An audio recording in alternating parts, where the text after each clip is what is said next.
Bring in New York Republican Congresswoman Nicole Malliotakis. Thank you so much for joining us tonight. You know this city well, born and bred. This is your home.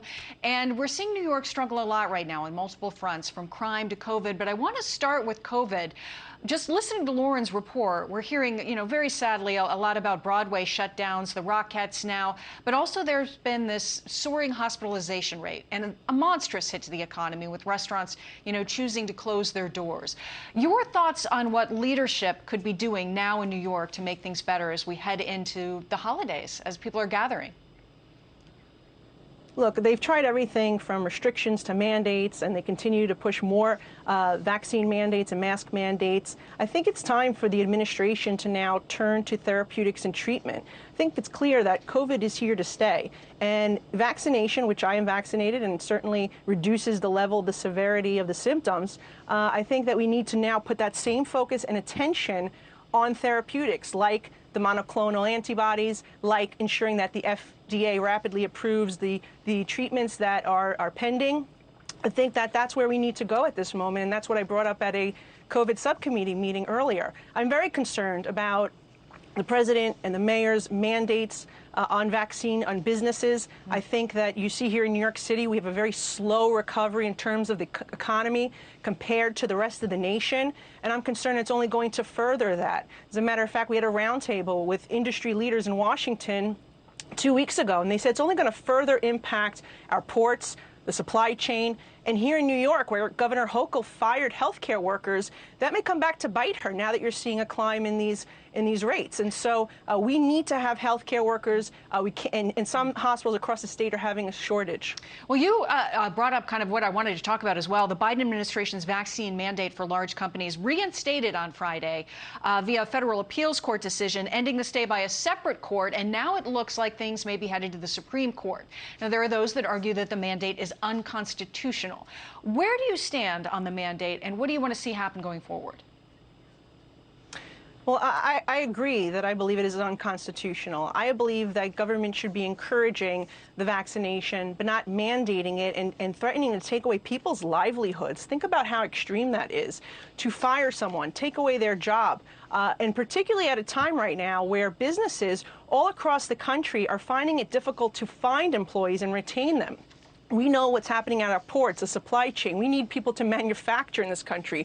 Work and produce is critically important for our survival. And if we continue to just not allow people who are able-bodied to come to work, that's going to be a major issue. So I think, again, encouraging but not mandating is the key here. And let's focus on those therapeutics and get the FDA approval for those two medications. Yeah, potentially we'll be waiting on the Supreme Court to hear more about this mandate. Turning now to the crisis of crime in America, and specifically here in New York, the variety of attacks, violent attacks, have been headline-grabbing in New York, all across the nation. All eyes on New York when it comes to this. And, the statistics bear out. 2021 was worse than 2020. We saw violent crime spike up here in New York City. And here's what the former longstanding police commissioner had to say.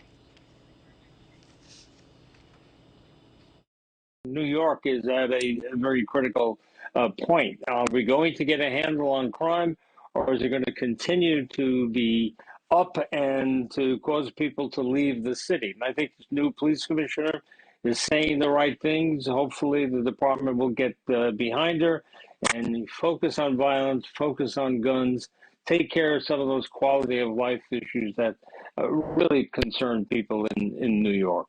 There is a new police commissioner coming in, a new mayor coming in. Do you have confidence in this new leadership, hopes for this new leadership team? Well, I absolutely have hope, and I don't think, quite frankly, it can get worse. You mentioned that the 2021 numbers are worse than 2020, but they're also worse than 2019. And so 50% increase in murder since the new bail law took effect. Double the number of shootings since that bail law took effect in January of 2020.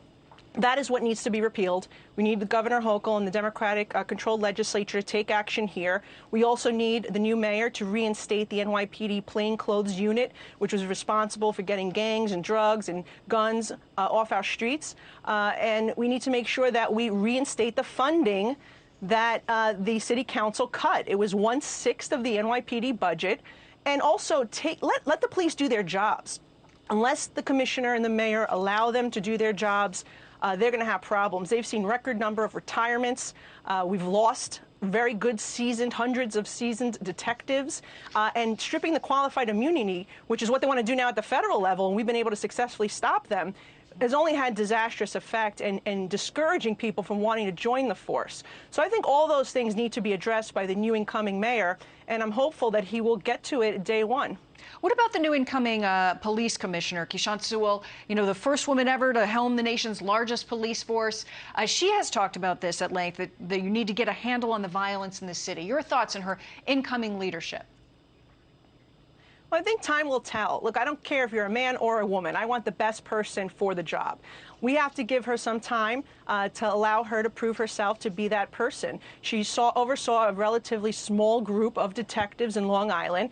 We're talking about tens of thousands of police officers and civilians at the NYPD, so it's a large group. But if she's going to stand up and fight for the policy changes that are needed to allow the NYPD officers to do their job, to have their back, because right now they don't have a mayor who has their back. And we'll see if that changes with Eric Adams. But that's what we need in a police commissioner. Somebody's going to push back against these ridiculous policies that have made all New Yorkers less safe, and it's made it impossible for these police officers to do their job. And I wish her luck, and I'm looking forward to working with her and anyone else who will help us make the changes that are needed. All right, New York Congresswoman Nicole Malliotakis, thank you so much for joining us on a Saturday night here just before the holidays. We really appreciate it. Merry Christmas. Thank you. Merry Christmas to you. California